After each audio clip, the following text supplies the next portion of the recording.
તમે જોઈ રહ્યા છો શ્લોક દર્પણ ન્યૂઝ।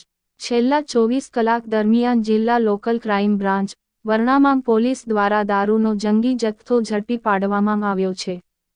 તો બીજી બાજુ વડોદરા નજીક સેવાસી ખાતે એસએમસી દ્વારા રેડ કરીને પણ દારૂનો જંગી જથ્થો ઝડપી પાડવામાં આવ્યો છે। જિલ્લા પોલીસ તંત્ર દ્વારા ચારેકોરથી બુટલેગરોના દારૂ ઘુસાડવાના પ્રયાસોને નિષ્ફળ બનાવી રહ્યા હોવાથી બુટલેગરોમાં ફફડાટ વ્યાપી ગયો છે। ફક્ત 12મા મહિના માટે કે આવી કામગીરી બાકીના મહિનાઓમાં કરવામાં આવશે એવી ચર્ચા પ્રજામાં ચાલી રહી છે, જ્યારે જરૂર પડે ત્યારે જ કામગીરી એવી પ્રજામાં ચર્ચા ઉઠી રહી છે। જ્યારે 12મો મહિનો આવતો હોય ત્યારે કામગીરી બતાવવા માટે આવા વિદેશી દારૂના જથ્થા પકડવામાં આવે છે। બાકીના 11 મહિનામાં તો અંધારિયામાં ને હોટલોમાં મોજ મજા માંડીને કવર લેવામાં આવે છે। આ કઈ પ્રથા એવી પ્રજામાં વાટાઘાટા ને ચર્ચા ચાલી રહી છે।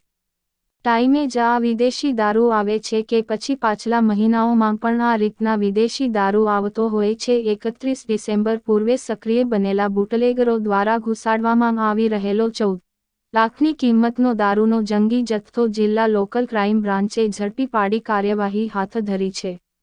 પોલીસે 469 પેટી દારૂ ભરેલો ટેમ્પો મળી કુલ 24 લાખનો મુદ્દામાલ અને ટેમ્પો ચાલકને વરનામામ પોલીસને સોંપીને ફરિયાદ નોંધાવી છે।